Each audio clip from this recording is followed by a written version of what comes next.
My name is Sophia Jenkins, and I am 28 years old. There I was in my white dress, cutting our wedding cake with Jason.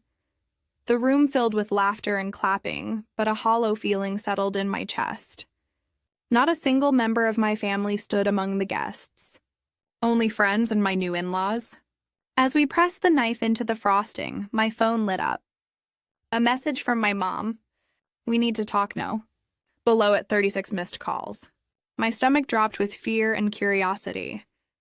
Before we get started, let me know where you're watching from. And if you've ever felt betrayed by your family, it hurts when your own family hurts you the most. Right? To understand why my own family skipped my wedding, I need to take you back to the beginning. I grew up in a seemingly normal suburban household in Ohio with my parents Daniel and Evelyn Jenkins and my younger sister Harper. From the outside, we looked like the perfect American family with our matching Christmas sweaters and annual beach vacations. But behind closed doors, I always felt like the emotional orphan of the family. Harper was 3 years younger than me, but she might as well have been wearing a crown from the day she was born. With her natural blonde curls, dimpled smile, and outgoing personality, she was the sunshine child everyone adored. She danced ballet, played violin, and had this magnetic charm that drew people to her. I was never jealous of her talents or beauty. What hurt was how differently our parents treated us. "Mom, I got accepted into the advanced science program," I announced one evening during my sophomore year of high school, clutching the congratulatory letter. Mom glanced up briefly from helping Harper with her dance costume. "That is nice, honey. Put the letter on the counter so Dad can see it later." But when Harper won third place in a local dance competition that same week, our parents took us all out for a celebratory dinner. They ordered champagne for themselves and made a toast to our little star. I sat quietly pushing food around my plate, wondering why my achievement warranted nothing more than a passing acknowledgement. This was not an isolated incident. It was the pattern of my childhood. I excelled in mathematics and science, earning scholarships and academic awards, but my achievements were always overshadowed by whatever Harper was doing at the moment. My parents missed my high school graduation ceremony because Harper had a recital the same day. You understand, right? "This is really important for her future," Mom explained when I expressed my disappointment. I did understand, but that did not make it hurt any less. By the time I entered college, I had accepted my place in the family hierarchy. I stopped calling home as frequently, knowing conversations would inevitably shift to Harper's latest accomplishments. I built my own life-made friends who valued me and focused on my education and future career in biomed engineering. My senior year of college, when I graduated with highest honors, my parents promised they would attend the ceremony. I reserved 4 seats in the auditorium. 2 for them, 1 for Harper, and 1 for my best friend, Naomi. The morning of graduation, I received a text from my mother, Harper. "Got a call back for a major audition? We need to drive her to New York. So proud of you, though. Take pictures." Only Naomi's seat was filled that day. Naomi became the family I chose. We met during freshman orientation and clicked immediately. She was studying psychology, insightful and empathetic in ways my family never was. After graduation, we both found jobs in Boston and shared an apartment for 3 years. She witnessed my struggles with my family dynamics firsthand, holding me through tears after particularly difficult holiday visits or unanswered phone calls on my birthday. I met Jason Bryant at a mutual friend's birthday party when I was 26. He was tall with kind brown eyes and a laugh that made everyone around him smile. On our third date, I found myself telling him about my family situation, expecting the usual sympathetic but uncomfortable response I typically received when sharing these stories. Instead, Jason reached across the table and took my hand. "That is not normal or okay, Sophia. You deserve better from the people who are supposed to love you, unconditionally." No one had ever validated my feelings so directly before. For years, I had wondered if I was just being overly sensitive or selfish for wanting more attention. Jason helped me see that my pain was legitimate, and the dynamics in my family were genuinely unhealthy. As our relationship grew serious, Jason encouraged me to set boundaries with my family. "You cannot change them," he would say, "but you can change how you respond to them." He suggested I speak with a therapist, which I eventually did. Dr. Winters helped me understand the concept of emotional neglect and how it had shaped my self-worth and relationships. Began practicing what Dr. Winters called radical acceptance of my family's limitations. I lowered my expectations to match reality rather than continuing to hope for the parental love and recognition I had craved my entire life. It was painful but liberating. I stopped trying to earn their approval and focused instead on building a life that made me happy. Jason became my rock, my champion, and my safe harbor.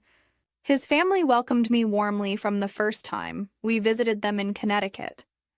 His mother, Linda, called me regularly just to chat. His father, Robert, sent me articles about scientific breakthroughs he thought might interest me. His sister, Olivia, became the sibling relationship I had always wished for with Harper. "You are part of our family now," Linda told me during my second visit. "And in this family, we celebrate everyone's victories, big and small." I cried in the guest bathroom that night, overwhelmed by the simple kindness that felt so foreign to me. Jason found me there and held me without a word, understanding exactly what those tears meant. With therapy, Jason's support, and my own determination, I made a promise to myself I would stop measuring my worth by my family's inability to see it. I would create happiness on my own terms, and most importantly, I would break this cycle if I ever had children of my own. Little did I know how severely my resolve would be tested when Jason and I decided to get married. Jason proposed on our 2-year anniversary at the small independent movie theater where we had our first date. The film suddenly paused during the showing, and a custom-made trailer began playing, featuring photos and videos of our relationship set tour favorite song. When the lights came up, Jason was on one knee in front of me, holding a simple but elegant diamond ring. "Sophia Jenkins, you are the strongest, kindest, most brilliant woman I have ever known. Will you marry me?" Through tears and laughter, I said yes as the entire theater erupted in applause. It was perfect, thoughtful, and so completely Jason. That night, as we celebrated with champagne in our apartment, the anxiety began creeping in. I needed to tell my family. "They will be happy for you," Jason assured me, though the slight hesitation in his voice betrayed his uncertainty. I called my parents the next day, my stomach in knots as the phone rang. My mother answered on the 4th ring. "Hi, Mom, I have some news. Jason proposed last night and I said yes. We are engaged." The pause lasted just a beat too long before she responded, "Oh, that is good. Congratulations." No excitement. No questions about the proposal or the ring. No offer to celebrate. We were thinking about a spring wedding maybe in 6 months or so. I continued desperately trying to generate some enthusiasm. That is quite soon. "Well, let us know the details when you have them." Another pause. "Harper just got the lead in a local theater production, by the way. We are so thrilled for her." And just like that, my engagement was overshadowed once again. Despite the lukewarm response, Jason and I proceeded with our wedding plans. We decided on a small ceremony at a charming historic venue in Cambridge with about 60 guests. I wanted something intimate and meaningful rather than extravagant.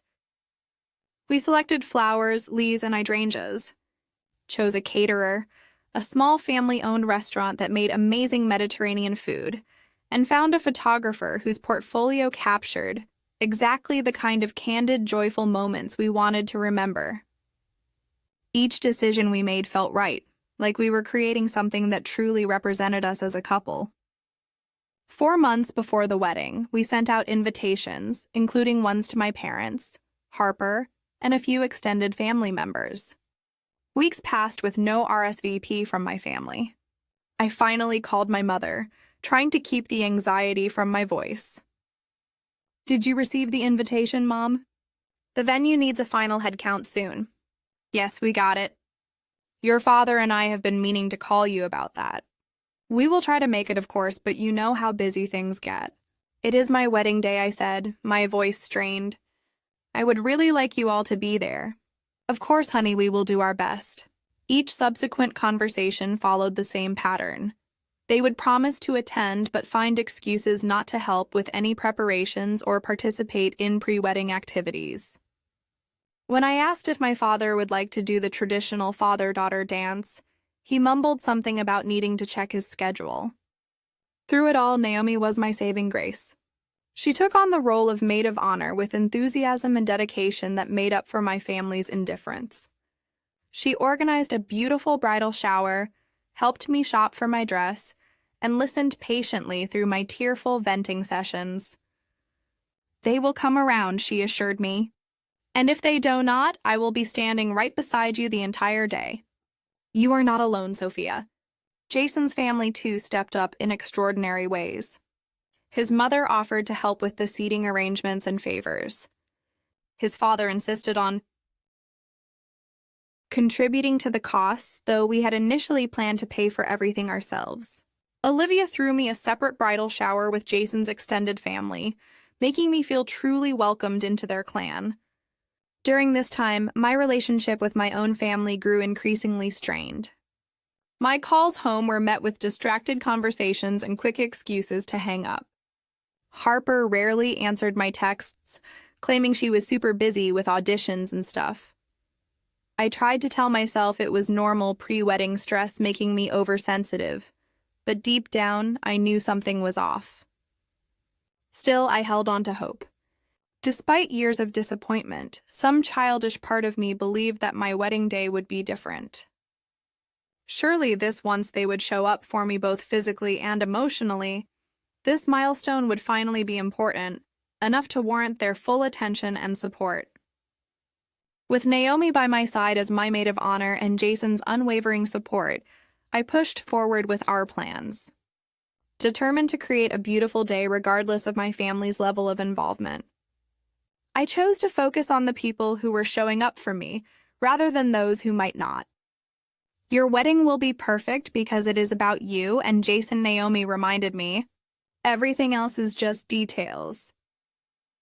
I clung to those words like a lifeline as the day approached, never imagining just how dramatically my family would prove me wrong. 2 weeks before my wedding, I was scrolling through Instagram during my lunch break when my thumb froze over a photo that made my heart stop. It was Harper beaming at the camera, her left hand prominently displayed to showcase a sizable diamond ring. The caption read, "He asked." I said, "Yes, number engaged." "Number future Mrs. Williams." I stared at the screen, unable to process what I was seeing. Harper was engaged.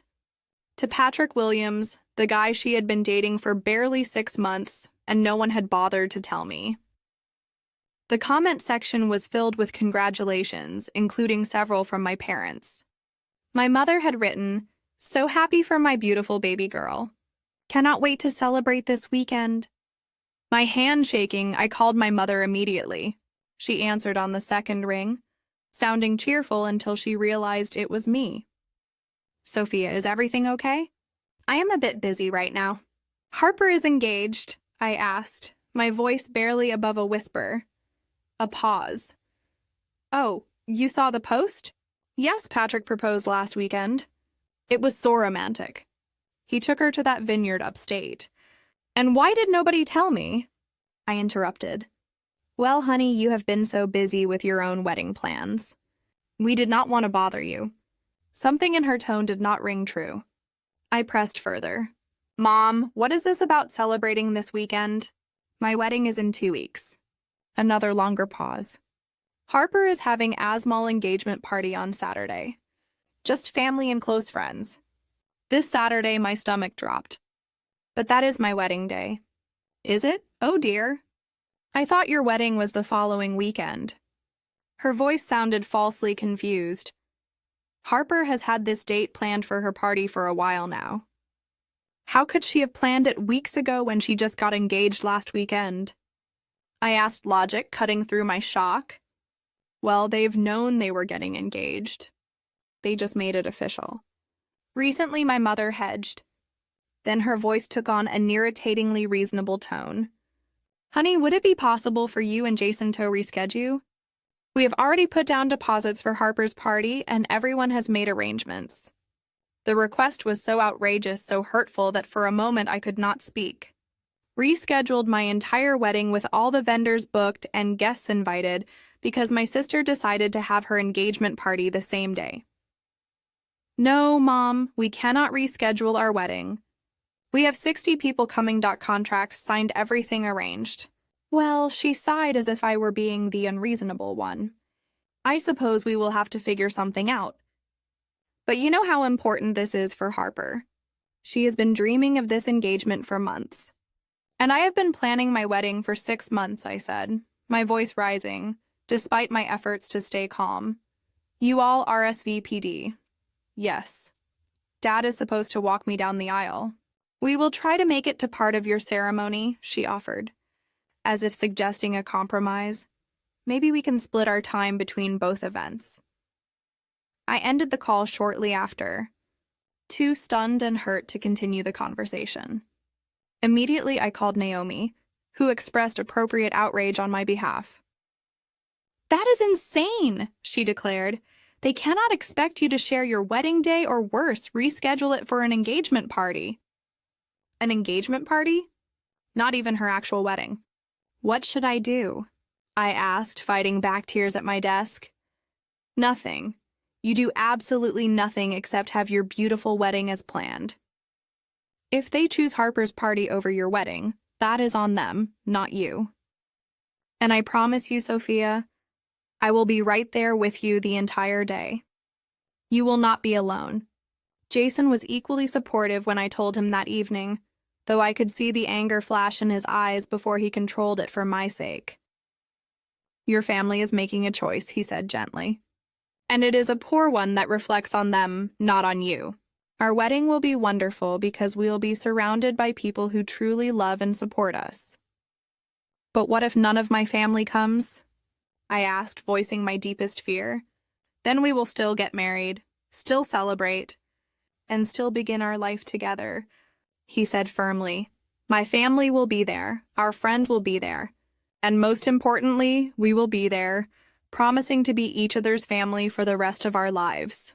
I tried to take comfort in his words, but the pain of potential abandonment by my entire family on what should be one of the happiest days of my life was overwhelming.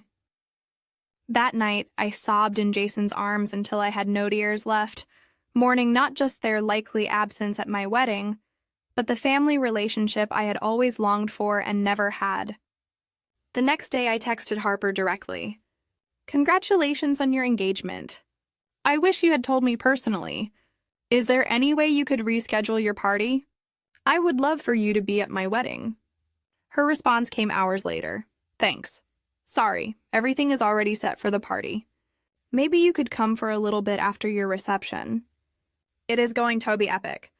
The casual disregard, the complete lack of recognition that I could hardly attend her engagement party during my own wedding reception was the final straw. I did not respond. Over the next few days, I received a few more texts from my mother, each making it increasingly clear that they had chosen Harper's celebration over my wedding. The last one read, "We will try to stop by your ceremony if we can get away from setup for Harper's party. Hope you understand. Family comes first. Family comes first." The irony of that statement was not lost on me. In their minds, Harper was family. I apparently was not. The day before my wedding arrived, with a flurry of last-minute details and the wedding rehearsal scheduled for 5 in the evening, I had not heard from my family in 3 days, despite leaving several voicemails asking if they would at least attend their rehearsal and dinner. The historic venue looked beautiful as Jason and I arrived early to meet with the coordinator. The late afternoon sunlight streamed through the tall windows, illuminating the polished wooden floors and the simple floral arrangements we had chosen. It should have been a perfect, exciting moment. "Your family has not arrived yet?" the coordinator asked as the scheduled start time approached. "They might be running late," I said the lie, tasting bitter on my tongue. Jason squeezed my hand as we watched his family arrive one by one, all smiling and excited. His mother hugged me tightly. His father clapped Jason on the back with pride, and Olivia immediately began taking photos to document every moment of this weekend. At 5:30, with still no sign of my family, we decided to begin their rehearsal without them. The officiant, a friend from college, guided us through the ceremony with warmth and humor. Jason's 12-year-old cousin practiced his role as ring bearer with exaggerated seriousness that made everyone laugh. Everything was lovely except for the glaring absence on my side of the aisle. As we were finishing up, my phone vibrated with a text message.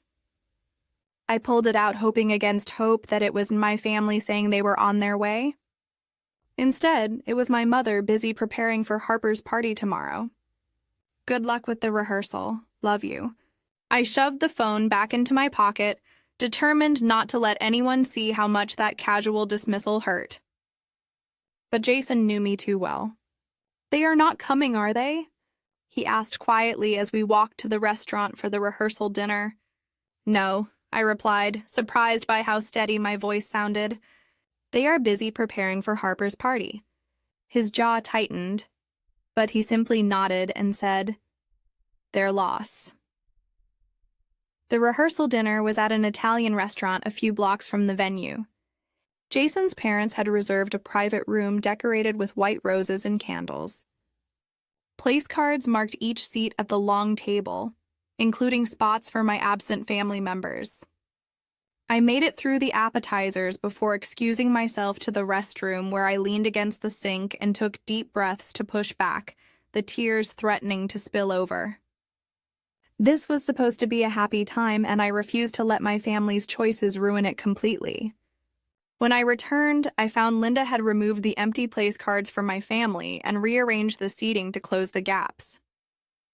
She gave me a small smile and a wink, and I felt a rush of gratitude for her thoughtfulness.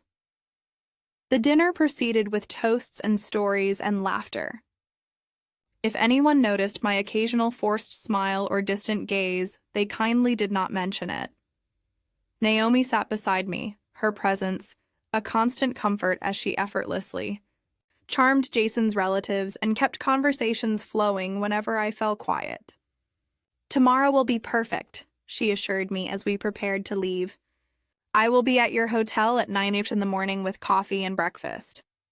We will get your hair and makeup done, get you into that gorgeous dress, and make you the most beautiful bride Boston has ever seen. I hugged her tightly. I don't know what I would do without you. You will never have to find out, she promised. Back at the hotel, Jason kissed me goodnight before heading to stay with his best man, following the tradition of not seeing each other before the wedding. This time tomorrow we will be husband and wife, he said. Nothing else matters. Alone in my hotel room, I allowed myself one last attempt at reaching out to my family. I called my father's number, heart pounding as it rang. Hello. He sounded distracted. Dad, it is Sophia. I just wanted to check if you are still planning to come tomorrow to walk me down the aisle. A long pause. Sophia, I am sorry. Your mother needs me to help with Harper's party. There is so much to do, and you know how important this is to your sister. More important than your oldest daughter's wedding? I asked, my voice breaking despite my best efforts. That is not fair. We did not realize the dates would conflict. There is no conflict, Dad. You chose. I could not keep the bitterness from my voice. I am sorry you feel that way, he said stiffly. I hope you have a nice wedding. The calendar did, and I sat on the edge of the bed staring at the wall. No more tears came.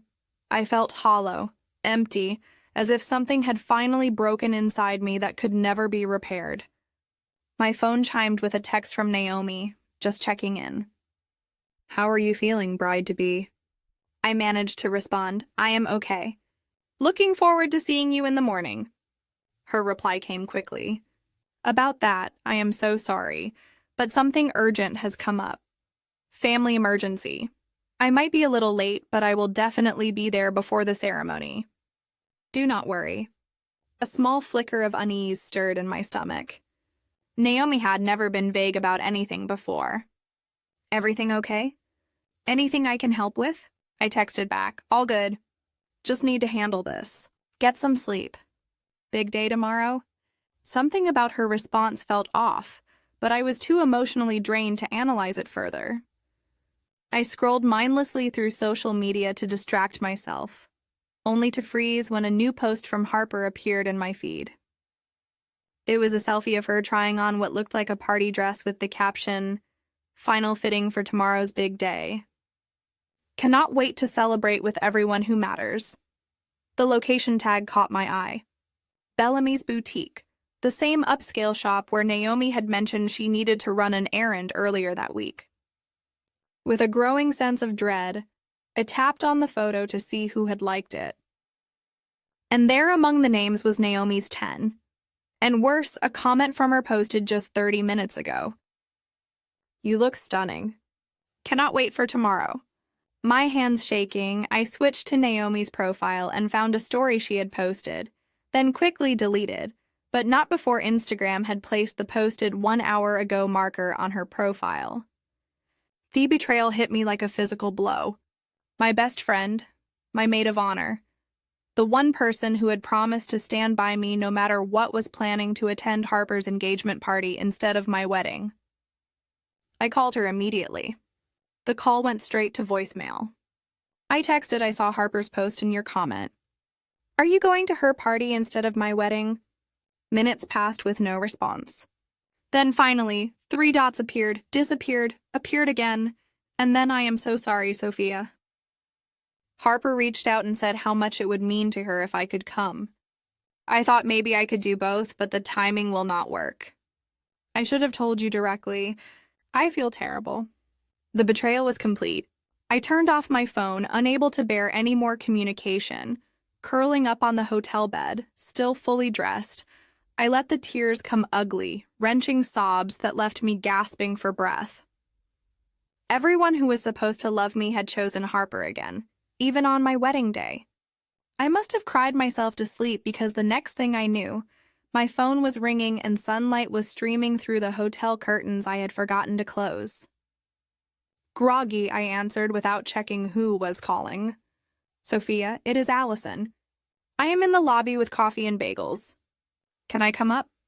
Allison Turner had been my roommate junior year of college. We had stayed in touch sporadically over the years, and I'd invited her to the wedding more out of nostalgia than close friendship. I had not expected her to show up at my hotel room the morning of my wedding. Sure, I said, my voice from crying. Room 312. A few minutes later, there was a knock at the door. I opened it to find Allison standing there with a cardboard tray holding 2 coffee cups and a bag from a local bakery. "Hey, bride," she said cheerfully, then stopped when she saw my face. "Whoa, are you okay?" The simple question broke the fragile composure I'd managed to gather. To my horror, I burst into tears again right there in the doorway. Allison did not hesitate. She set the coffee and food on the nearest surface and pulled me into a hug. Hey, it is okay. Whatever it's, we will fix it." Between sobs, I told her everything. My family choosing Harper's engagement party, Naomi's betrayal, how I was now without family, or a maid of honor on my wedding day. When I finished, Allison pulled back and looked me directly in the eyes. "Okay, first of all, your family and Naomi are garbage people right now. Second, I am here and I am not going anywhere. If you'll have me, I would be honored to step in as your maid of honor today. You would do that?" I asked, stunned by her offer. "Absolutely. What are friends for now? Drink this coffee while I call the hair and makeup people to confirm they are still coming here at 9 LA. And then we are going to make sure you have the most beautiful, meaningful wedding day possible, regardless of who is or is not there." In that moment, with Allison taking charge and showing me more loyalty than people I had counted as much closer friends, I felt a small spark of hope return. Maybe this day could still be salvaged after all. Thank you, I said, simply taking the coffee she offered. No thanks needed. Now let us get you ready to marry the love of your life. The morning of my wedding day passed in a blur of activity. The hairstylist and makeup artist arrived at 9 sharp, transforming my tear-swollen face into something radiant. Allison proved to be an exceptional stand-in maid of honor, anticipating needs I did not even know. I had making me laugh with college stories.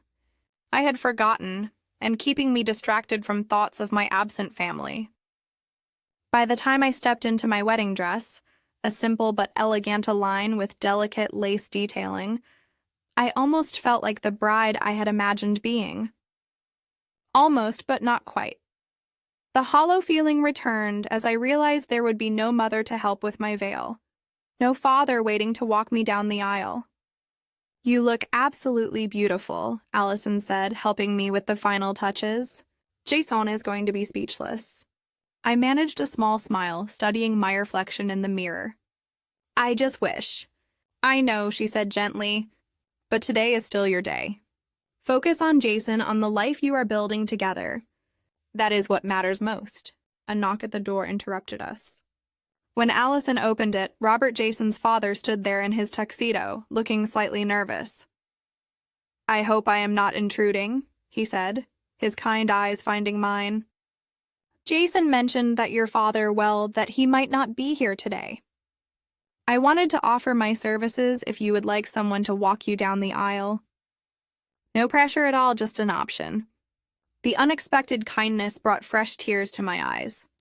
I would be honored, Robert. Thank you. He nodded clearly, emotional himself. The honor is all mine, Sophia. You have made our son happier than we have ever seen him. You are already part of our family today. Just makes it official. As we arrived at the venue, my phone remained silent. No messages from my parents, Harper or Naomi.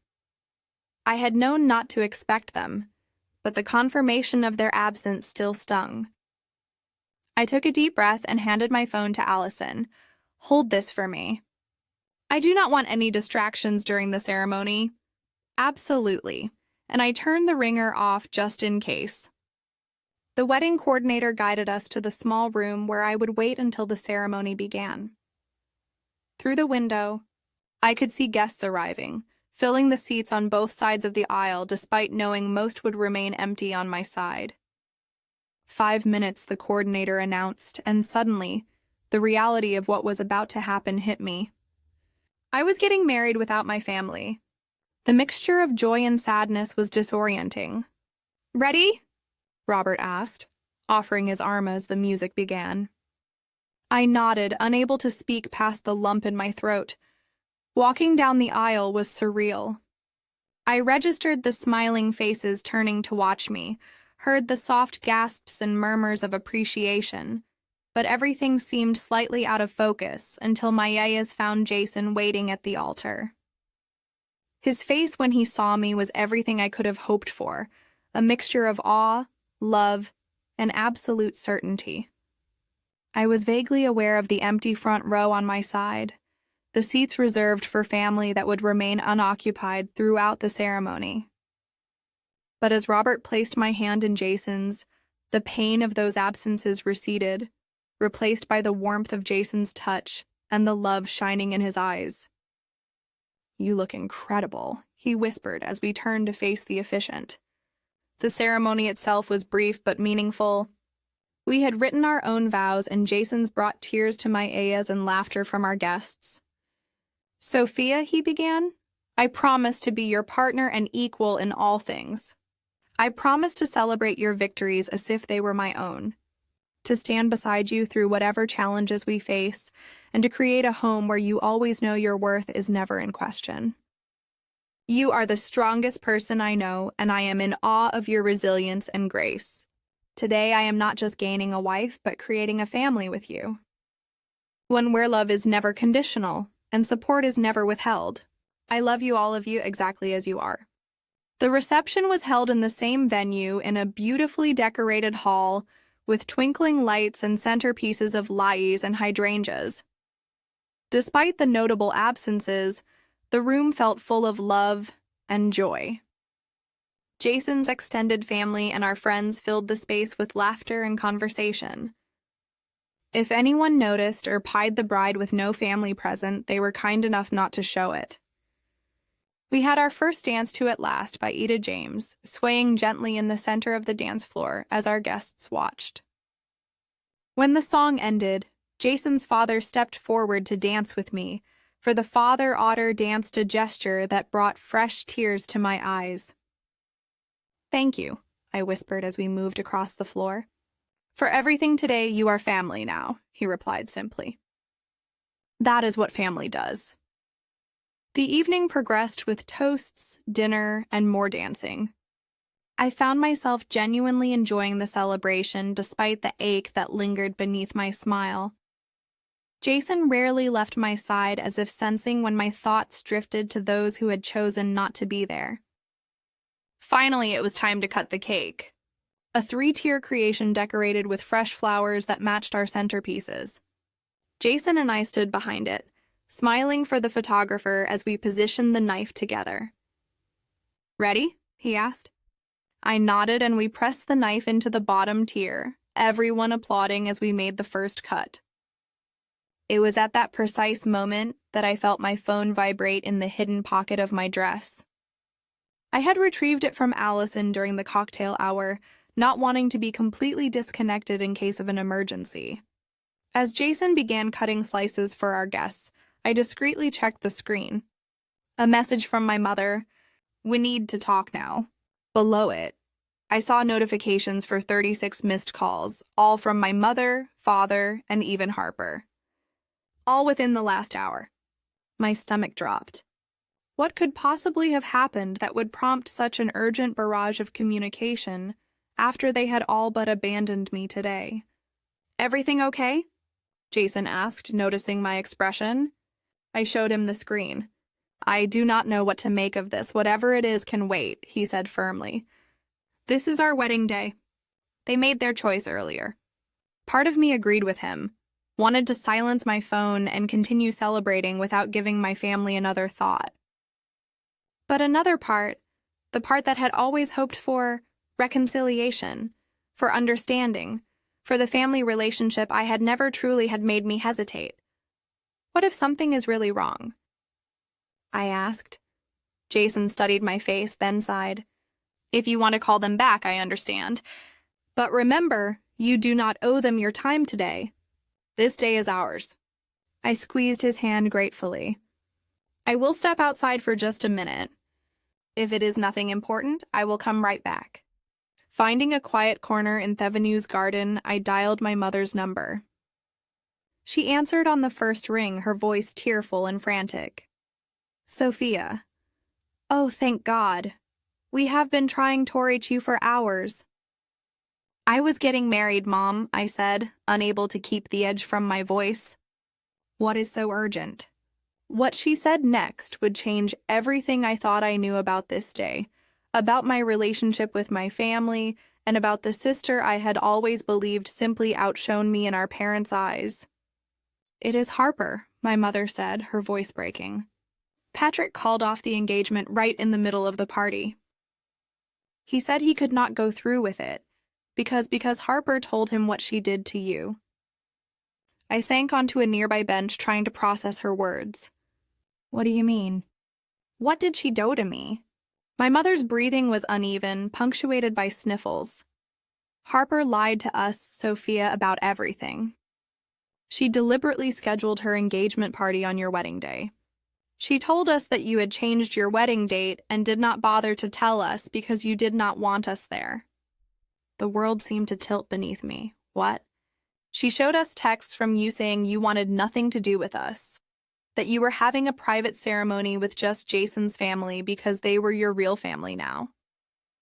She said, "You specifically asked us not to come." My hand trembled as I gripped the phone tighter. "Mom, I never sent any texts like that. I have been calling and messaging for weeks, begging you all to come." "I know that now," she admitted, her voice small. "Patrick confronted Harper today after she made a comment about finally being the center of attention for once. When he pushed her on it, she broke down and admitted everything. She created fake text conversations, deleted your real messages from our phones when we were not looking, and even intercepted the physical invitation you sent. I struggled to breathe the magnitude of Harper's deception, overwhelming me. But why would you believe I would not want you at my wedding? After all the times I called, all the voicemails I left. She had an answer. For everything, my father's voice cut in and I realized I was on speakerphone. She said you were just keeping up appearances, that you had told her the truth about how you really felt. We should have questioned it more. Should have called you directly instead of just through Harper. But she was so convincing, Sophia. She even cried about how hurt she was that you did not want your own family at your wedding. The pieces were falling into place, but one question remained. What about Naomi? Why did she choose Harper's party over my wedding? Another pause, this one heavy with shame. Harper told Naomi that you had asked someone else to be your maid of honor. She showed Naomi fake texts from you, saying you had only asked her originally out of obligation, but had found someone you connected with better. Harper convinced her that coming to the engagement party would be better than facing humiliation at your wedding. I closed my eyes, recalling Naomi's sudden change of plans, her vague excuses. It all made sense now in the most twisted way possible. Where is Harper now? I asked, my voice surprisingly steady despite the storm of emotions inside me. She left after Patrick broke things off. We do not know where she went. My mother's voice cracked again. Sophia, we are so sorry. We failed you completely. I do not expect you to forgive us, but we needed you to know the truth. I need to process this, I said, my mind reeling. I am in the middle of my wedding reception right now. Of course, my father said quickly. We could not wait another moment to tell you the truth. Is there any chance we could see you tonight or tomorrow whenever you have time? Their quest was so surreal after everything that had happened. My wedding day, which I had imagined since childhood would include my family, was almost over. They had missed the ceremony, the vows, the first dance, everything that could not be recreated. I will text you the address of our hotel, I said finally. We will be back there around 11 tonight. You can meet us in the lobby. After ending the call, I sat motionless, trying to comprehend the magnitude of Harper's betrayal and my parents' gullibility. How could Harper have orchestrated something so elaborate, so cruel, and how could my parents have believed her so easily without ever speaking directly to me? Sophia Jason's voice broke through my thoughts.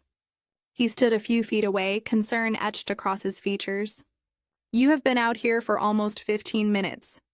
Is everything okay? I looked up at him, my husband of just a few hours, and felt a rush of gratitude for his steady presence in my life. No, he answered honestly. Nothing is okay, but I think maybe it will be eventually. I told him everything, watching his expression shift from shock to anger to disbelief as the full story unfolded. That is, he struggled to find words. I do not even know what to say. Harper deliberately sabotaged our wedding day. She manipulated everyone. That goes beyond sibling rivalry or jealousy. That is calculated cruelty. I told them we would meet them at the hotel after the reception. I said, I need to hear them say all this to my face. I need to understand how they could believe I would exclude them from my wedding. Jason took my hands in his. Are you sure you want to do this tonight?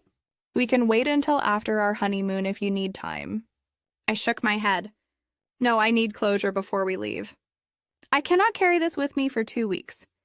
Then we will face them together, he said firmly.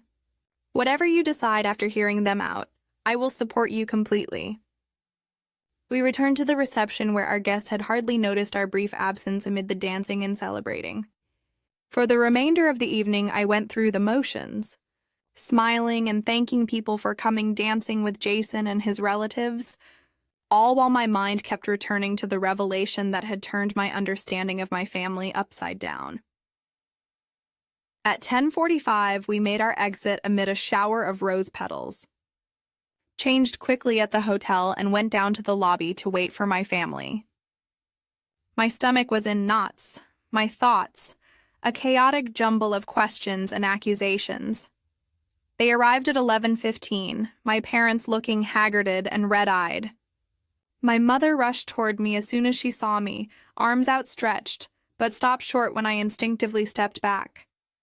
"Lead us go somewhere more private," Jason suggested, gesturing toward a small meeting room off the lobby that the hotel had left unlocked. Once inside, with the door closed, the four of us stood in awkward silence until my father spoke. "Sophia, we do not expect forgiveness. What we did believing Harper over you missing your wedding, it is unforgivable. But we need you to know how deeply, profoundly sorry we are. Sorry does not change the fact that you missed my wedding," I said, my voice tight, "or that you believed I would exclude my own family without even picking up the phone to ask me directly." "You are right," my mother whispered, tears streaming down her face. "There is nothing we can say to justify our actions.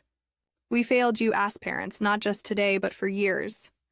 Why was it so easy for you to believe? I would not want you there." I asked the question that had been burning inside me since the phone call. "What kind of relationship did you think we had that would make that believable?" My parents exchanged a pained look before my father answered. "The truth is, we knew we had not been good parents to you, Sophia. We knew we had favored Harper, made excuses for missing your important moments, failed to celebrate your achievements the way we should have. When Harper told us you did not want us at your wedding, part of us believed it because we felt we deserved that rejection. So, you just accepted it without fighting for a relationship with me, without even trying to make amends." "We were cowards," my mother admitted. "It was easier to believe Harper's lie than to face the truth of how we had failed you. And she is our daughter, too, so we never imagined she would lie about something so important. Where is Harper now?" I asked. "Why is not she here apologizing herself?" "We do not know," my father said. "She left after Patrick confronted her. She is not answering our calls either." I shook my head, overwhelmed by the whole situation. I do not understand how she could do this. We have had our issues, but this level of deception, of cruelty. "I think she has always been jealous of you," my mother said quietly. "Your intelligence, your independence, the genuine relationships you build. We spoiled her, made her the center of attention, but I think deep down she wanted what comes naturally to you, real connections, real accomplishments." Jason, who had been silent until now, spoke up. "That might explain her feelings, but it does not excuse her actions. What she did was deliberate and destructive." "You are right," my father agreed. "There is no excuse. And we enabled her behavior for years by always giving in to her demands and tantrums." My parents really looked at them maybe for the first time in my adult life. They seemed smaller, somehow diminished by their guilt and shame. Despite everything, a part of me ached for the family we could have been, should have been. "I cannot forgive you tonight," he said finally. "I do not know if I can ever fully forgive, missing my wedding, but I am willing to try to build something new going forward if you are truly committed to change." They both nodded eagerly, tears flowing freely. "Now that means acknowledging the patterns that got us here," I continued. "It means therapy both individually and as a family. It means real accountability not just for today, but for years of emotional neglect." "Anything," my mother said immediately. "We will do anything. And Harper needs professional help too." I added, "What she did goes beyond normal sibling rivalry." "We know," my father agreed. "When we find her, getting her help will be our priority." We talked for another hour. Painful but necessary conversation that began the process of exposing the dysfunctional patterns that had defined our family dynamics for decades. No magical reconciliation occurred that night. No tearful group hug that erased years of hurt. But something shifted. A door opened that had long been closed. As Jason and I finally headed up to our room, emotionally drained but strangely at peace, he squeezed my hand. "Are you okay?" I considered the question carefully. Not yet, but I think I will be. 6 months passed since our wedding day. Jason and I settled into married life in our apartment, learning the rhythms of being partners in all things. The honeymoon in Greece had been beautiful, a much-needed escape from the family drama that had overshadowed our wedding. For 2 weeks, we explored ancient ruins, swam in crystal-clear waters, and began healing from the events surrounding our marriage. Upon our return, the real work began. True to their word, my parents had started therapy both individually and together. They suggested family therapy with me, which I agreed to after some hesitation. Every Thursday evening, we met with Dr. Patterson, a family therapist specializing in adult family dynamics and estrangement. Healing is not linear. Dr. Patterson reminded us during one particularly difficult session. There will be progress and setbacks. The important thing is commitment to the process. Harper had resurfaced 3 days after the wedding, calling my parents from a hotel room where she had been hiding, ashamed and afraid to face the consequences of her actions. They convinced her to come home and immediately found her a therapist of her own. It took 2 months before I agreed to see her. We met at a neutral location, a quiet cafe halfway between our homes. She looked different, smaller somehow, without the confidence and charm that had always seemed to radiate from her. "I do not know where to begin," she said, her voice barely above a whisper. "Sorry, seems so inadequate for what I did." "Why?" I asked simply. It was the question that had haunted me since that night. "Why would you go to such lengths to ruin my wedding day?" Harper stared into her untouched coffee for a long moment before answering. "I have been seeing a therapist and we've been talking a lot about this, about why I did what I did." She took a deep breath. "The simple answer is jealousy, but it is more complicated than that." She explained how she had grown up feeling like she had to be perfect, had to perform to keep our parents' attention and approval. "They praised me publicly, but privately they always compared me to you. Why cannot you be more focused like Sophia? Why cannot you find a nice stable career like your sister?" I listened, surprised by this revelation. I always thought they favored you completely. They did in many ways, but their favor came with conditions. I had to be their perfect, charming daughter. You gotta be authentic. You built a real life with real friends and real accomplishments. I just performed. That still does not explain why you would sabotage my wedding. Tears filled her eyes. When you got engaged to Jason, I saw how happy you were, how complete your life seemed. Patrick had just proposed, but it felt hollow, like another performance. I wanted what you had, and when I could not have it, I wanted to destroy it. It was petty and cruel and unforgivable. Yes, it was. I agreed, not willing to minimize the harm she had caused. "I am not asking for forgiveness," she said quickly. "I do not deserve it. I just wanted you to know that I understand what I did, and I am getting help to make sure I never do anything like that again." That first conversation was awkward and painful, but it was a beginning. In the months that followed, Harper continued therapy, eventually moving out of our parents' house and starting a job as an administrative assistant. Her first real employment that was not in entertainment or performance. My relationship with my parents slowly evolved. They made genuine efforts to know me as I am now, not as the child they had neglected. My mother called regularly, not to talk about Harper, but to ask about my work, my interests, my life with Jason. My father sent articles related to my field and asked thoughtful questions about my career. For the first time in my life, I felt seen by my family. Not completely, not perfectly, but genuinely. The wall of resentment I had built over decades began to develop small cracks, letting in slivers of possibility. Naomi and I had a much more difficult path to reconciliation. When she discovered the truth about Harper's manipulation, she was devastated. She sent flowers, cards, emails, desperate to explain and apologize. I ignored them all for weeks, the betrayal still too fresh and painful. Eventually, I agreed to a phone call. I should have called you directly, she said, her voice thick with regret. I should have known you would never just replace me without talking to me first. We have been friends for too long for that. Yes, you should have. I agreed. That is what hurts the most. You believed the worst about me without even asking me if it was true. I have no excuse, she admitted. I can only say that I am sorry, and I will spend as long as it takes trying to rebuild your trust if you will let me. Rebuilding trust is harder than building it the first time. With Naomi, the process was slow and sometimes painful. We started with occasional texts, then coffee once a month, gradually working our way back to something resembling friendship.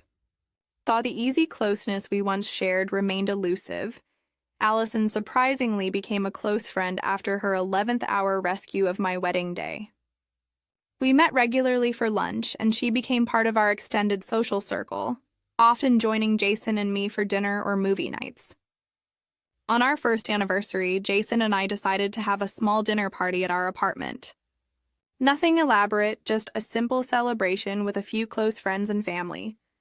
My parents came bringing a photo album they had created full of pictures from my childhood and accomplishments they had previously overlooked. Harper came too, bringing a thoughtful gift and a quiet presence, still working on finding her authentic self. During dinner, Jason clinked Kita's glass to make an announcement. He looked at me, eyes twinkling with excitement, and I nodded, giving him permission to share our news. We wanted to wait until today to tell everyone, he said, reaching for my hand. Sophia and I are expecting. The baby is due in June. The table erupted in genuine joy and congratulations. My mother cried happy tears. My father beamed with pride, and Harper hugged me, gently whispering, "You are going to be an amazing mother," in my ear. Later that night, after everyone had left and Jason and I were cleaning up, he asked, "Are you happy with how things are now with your family?" I considered the question carefully. "I am at peace with it," I answered honestly. "It is not perfect, and there are still moments when the old hurt resurfaces. But we are building something new, something healthier." That is enough for now, and with the baby coming, I placed a hand on my still flat stomach. I want her child to know their grandparents and aunt, but with healthy boundaries. I want to break the cycle of favoritism and emotional neglect. Our child will never wonder if they are loved or if they are enough. The journey from that wedding day to now had been challenging, filled with difficult conversations and painful realizations, but it had also been illuminating. I learned that families are not static entities, but dynamic relationships that can evolve and heal with genuine effort and accountability. I learned that sometimes the greatest gift we can give ourselves is setting clear boundaries, demanding the respect we deserve, and being willing to walk away from relationships that consistently diminish us, even when those relationships are with family. Most importantly, I learned that forgiveness is not a single act, but a process, one that happens in its own time and cannot be forced or rushed. True forgiveness comes not from forgetting the hurt, but from understanding it, processing it, and choosing to move forward with new awareness and stronger boundaries. As I look toward the future, now preparing to create a family of my own with Jason, I carry these lessons with me. I am no longer the daughter desperately seeking approval and acknowledgement from parents who could not provide it. I am a woman who knows her worth, who has built a life filled with genuine love and respect, and who chooses each day to nurture relationships that nurture me in return. Sometimes the heart must break completely before it can heal into something stronger. My heart broke that day when I stood alone at my wedding, but from that breaking came a strength and clarity I might never have found otherwise. For that, despite everything, I'm grateful. Have you ever had to rebuild trust with someone who deeply hurt you? How did you find the balance between forgiveness and protecting yourself from being hurt again? Share your experiences in the comments below.